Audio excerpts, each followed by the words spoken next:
Okay, grade 9. Grade 9, let's look at these simple things, so-called angles. Angles are very simple and basic things that each and every person needs to be aware and familiarize themselves with. So today, we are going to look at angles associated with a straight line. Angles associated with a straight line. So, angles associated with a straight line, when two lines cross each other, we say that they intersect. When two lines cross each other, we say they intersect. So when a line crosses two lines cross each other, we say they intersect. They intersect. Therefore now, we need to look at least good properties of angles in order for us to be able to answer questions in grade 9 final examination. So now, what are these properties that we are going to look at? Number one, let's look at vertically opposite angles. Vertically opposite angles. What kind of property is this? We know that if two lines cross each other, angles that are opposite each other are equal. These angles that are vertically opposite each other, they are equal. What is this statement saying? Look at this angle. These are two lines that I have. I have this line, okay, I have this line, and I also have this line. These are two opposite lines which are crossing each other at this point. Now, they are telling us that when these two lines, you see, they cross each other, angles opposite, they are equal. Look, this angle which is here is equal to the angle which is here, because these are opposite to each other, so they are equal, these two angles. And this angle which is here is equal to this angle which is there. So these are vertically equal to each other. Same applies to the scenario where they're telling us that angle AOC, angle AO, this is my center here, so this we name it as our O. Our center is always O, the origin point where the cut is O. Angle AOC, this angle AOC, you see this angle, meaning this angle AOC, I can write AOC, is equal to D, angle DOB, is equal to DOB, angle DOB. You see that? This angle and this angle, they are equal. That's what they're telling us. Same applies, AOD, this angle, AOD, this angle is equal to COB. You see that? So these angles, they are equal. So this is what we talk of vertically opposite angles. So when you know this property, then whenever you see a question that has lines that are crossing each other like this, just remember this property. If this is 20, also this will be 20. If this is 100, also this will be 100. Then you are good to go. Now let's move on to the next one. Transversal and the parallel lines. So here we are going to look at the transversal and also the parallel lines to understand them in that way. Now, what is a transversal line? We are simply saying a line crossing over two or more other lines is called a transversal line. So, if a line is crossing two or more lines, that line is called a transversal line. So, if a line is crossing, okay, transversal, this is called a transversal. If a line is crossing over two or more other lines, it's called a transversal line. We shall look at the demonstration. Now, parallel lines are lines that never meet. Now, parallel lines, these are lines that will never meet. Even if you extend them, they will never come together. They will never meet. These are what we call parallel lines. These are what we call parallel lines. They will never meet. Example of parallel lines is this one here. Look at this one. We have this line, let's say this is my A, and this is my B, and this is my C, and this is my D. AB line will never meet with CD. No matter how long you extend them, they will never come to meet because these two are parallel lines. Okay? Now, when there are two parallel lines, and we have a line that is cutting across, that line which is cutting across is what we call the transversal line. It is what we call the transversal line. So this line which is cutting across is the transversal line. Okay, transversal line. And these two are parallel lines. Hopefully you have seen that demonstration. Now let's look at another property. So transversal and parallel lines, the property is just this one. If these two, this is parallel lines and we have a transversal line. Now what kind of property, angles are there? Now in this scenario, we have angles which we call corresponding angles. Now these corresponding angles are formulated when you have two parallel lines and the transversal that cuts across. Then you have corresponding angles. Now what do you have to understand about this? When the transversal cuts 2 points, two parallel lines, the angles in matching corners are called corresponding angles. Meaning that this is a transversal line. It has cut two parallel lines, meaning this angle and this, they are equal. These are what we call corresponding angles. And corresponding angles are always equal. All corresponding angles on the parallel lines are equal.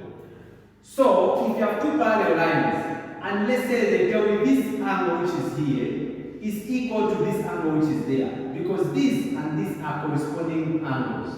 Okay, now put it in this scenario in the demonstration way. If this angle I have A there, then here I have E. So A and E, they are equal.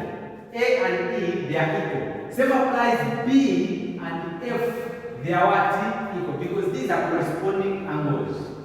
Corresponding angles are equal. Same applies with H and D, they are equal. G and C, they are equal, because these are corresponding angles. That is what the parallel and transversal line brings us to. They bring us to corresponding angles. Okay, now all corresponding angles are on the parallel lines are equal. For example, A is equal to E. A is equal to E because these two are corresponding. G or C is equal to G. C is equal to G because these two are corresponding. B is equal to F. These two are corresponding. Now, say if A is 110, if let's say A is 110 degrees, then my E as well, this E will also be 110 because they are corresponding and corresponding angles are equal. So that is the concept that you need to know on this part. Hence now we can move on to the next one, which is alternate angles. Now, after you have understood the corresponding angles, where you know the parallel lines and the transversal line, you form angles. Then now you go to alternate angles.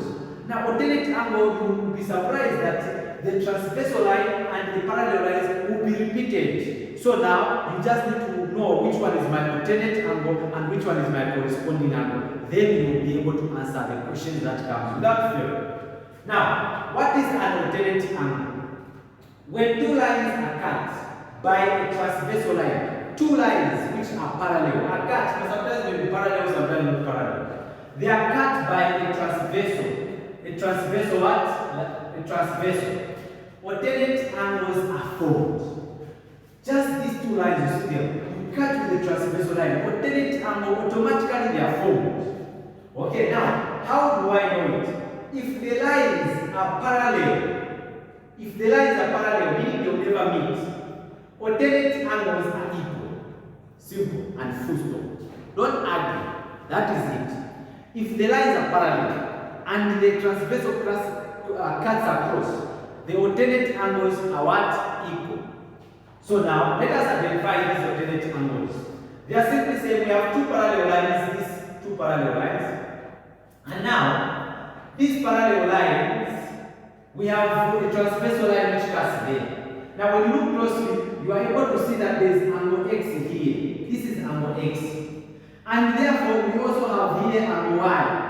Now, to answer alternate angle X is alternate to Y. So, angle X is equal to Y. That is what we have written here. X is equal to Y. Because therefore, we are formulating what we call a Z. Okay, let me demonstrate it by showing you a Z. We are formulating what we call a Z. So this Z is another concept that you can always remind yourself. We are formulating a Z. You can see we have a Z there, like that. As we know, this angle which is here, it is equal to that angle. Always. Don't argue, this is the fact. Okay? Same applies also here. We have, I'm just trying to show you the more different concept. Here also we have what we call a Z. We have a Z here. You can see that Z which is formed. This angle which is here is equal to this angle which is there. So we are saying V is equal to T. V is equal to T. That is how we know that these angles are alternate angles. So if this was 20, hence this T also will be 20. If this was 10, this Y will also be 10. Simple. Now let's proceed to look at some of the demonstration here so that we ground it all. We have this kind of a shape. We have a Z which has been formulated here. This is a Z which has been formulated. Let me just highlight it. We have formulated this Z, you can see. Hopefully you can see this Z. And then we have angles. I have this angle which is F. I have this angle there. I also have this angle. I also have this angle. I also have that angle. And I also have that angle. Those are angles that are formed. Also this angle and this angle. These are angles that are formed. Now, we are simply saying that this C is equal to F. You can see these are alternate angles. C is equal to F. Okay? And we can also now come to the other understanding. This D which is here is equal to E. You can see this D is equal to E because these are alternate angles as well. We have the inside one. You can see this is the inside one, the Z inside ambit of the Z. And also this one is also in the ambit of the Z. They are equal. But the other one, they are on the vertex, the elbow of a Z. Look at this one. It is the outside elbow, the Z. So meaning this one and also this one is outside. They are equal. You can look at, you can see. Because this is the inside of the Z. So this angle, if I have another angle this side, meaning this angle and this angle, they will be equal. Because they are inside of the Z, or we can call it the inside of the Z. Okay? Then now we have D here which is outside and E which is outside. This is equal. D is equal to what? E. Simple. That's another concept you need to know. Now, for example, if F is equal to 70, if F is equal to 70, then C is also equal to 70. So we are saying that if this F here is equal to 70 degrees, then C is also 70 degrees. That is about an alternate angles. So C is also 70 degrees. Okay? Hopefully I'm making sense out of nonsense. Now let's move on to look at co-interior angles. Co-interior angles. Now what do we need to understand with co-interior angles? Co-interior angles, we are simply saying two angles that lie on different parallel lines. We have two angles that lie on different parallel lines, and on the same side of the transversal. We have two parallel lines, and we have a transversal line. Now the angles that lie on the same side of the transversal, meaning the X and this one here, these angles are equal. They are not equal, but they add up to 180 degrees. Okay, so let's say we have Z here. X plus Z will add to 180 degrees. That is the co-interior angles. Okay, so this is the scenario here. I have demonstrated here just briefly. You can see I have a transversal line, and this transversal line, I'm formulating this shape. Let me just draw the shape. This is the shape I'm formulating. You can see this angle plus this angle adds up to 180 degrees. So this is how we work out the co-interior angles. This angle and this, they are co-interior angles.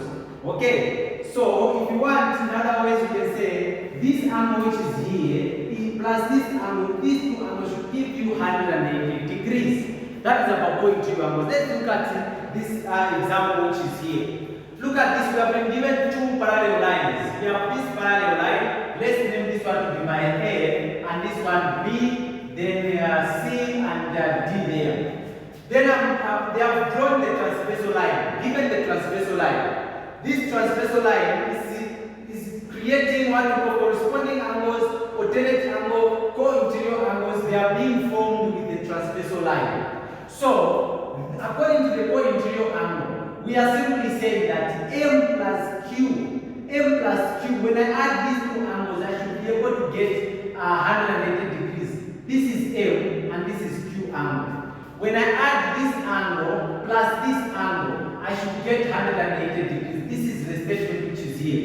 M plus Q, the answer should be 180 degrees. Same applies with this one here. We have N there and we have P. N plus P, we should be able to get 180 degrees without fail. Then you know that these are co-interior angles.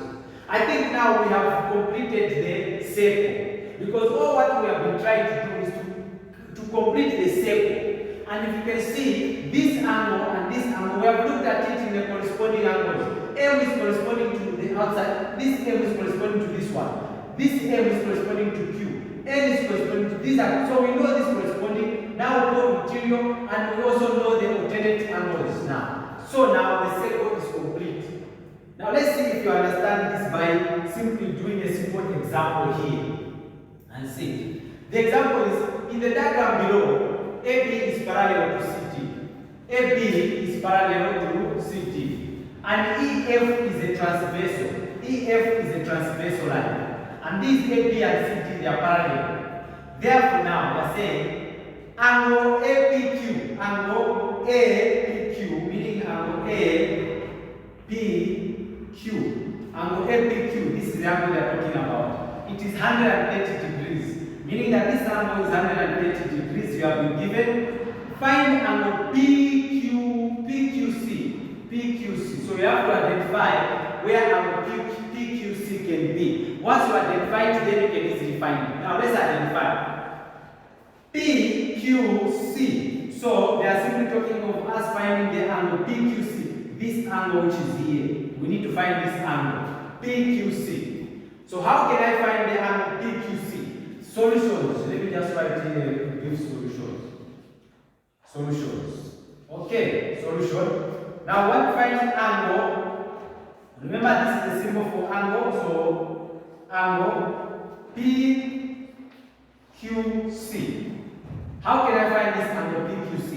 This angle PQC can only be found by simply saying, using the co-interior angle. As you can see, this is more the co-interior angle. This angle plus this angle, they should give me 180. So I will name this angle PQC any letter of my choice. Since my name starts with S, so I will name this one as S there. So I need to find the value of S. So how do I find the value of S? I know that 130 degrees plus S, it should give me 180 degrees. Okay, so now, how can I find the value of X? S is simply collecting the right terms. Let me use the white chalk. So this will cross the equal sign and go there. Once the 130 crosses the equal sign, it becomes negative. So these are subtracting. So the value of S, it will be 180 degrees minus 130 degrees. So what is the final answer? Let's say we subtract 180 minus 130 degrees. We subtract 0 minus 0, we have 0. 3 minus 8, 8 minus 3, 3, 4, 5, 6, 7, 8, 5, good. So we have 50. So the value of S therefore is 50 degrees. Found. Now, to clarify this, since I'm finding the angle PQ, I'll simply say angle therefore angle PQ is equal to 50 degrees. I found angle PQ which is 50 degrees. And that now, it shows that now you are done with your working. So using the co-interior angle, you are able to answer this question. Now the next question that I will ask you, it will be an exercise that involves all the properties of angles that we have learned. I expect you to be able to answer them without any problem. Hopefully I've made this lesson video easy for you. My secret is this. Pause the video. Copy the questions and the notes in your mathematics exercise book. And therefore now watch the video not only once before you answer the exercise, but watch it twice, 3 times, 4 times. When you feel like you've gotten the concept, then go and answer the exercise that I've posted in the group. Solve them. And once you manage to answer them, inbox me the answers. I'll be able to mark you and send you the script and send it in the group where everyone is there, and we shall enjoy mathematics together. Remember, I'm here to make mathematics easy for you, not difficult. I'm here to make it easy. So if you do what I'm asking you to do, mathematics will surely be easy. Remember, the key to succeed is to be committed and to show consistency in what you are doing. Otherwise, mathematics is made easy. We shall end here for this video. The next video will be, of course, doing more angles. Now we will talk of properties of a triangle. That is what we are going to look at now and see how we can answer that. Properties of a triangle, and after that we are done. For now, hopefully I've made sense out of process. God bless, and see you in the next lesson video. Don't forget to copy the notes, to like and subscribe and comment on this video so that I get to know how it has helped you. Thank you and bye-bye.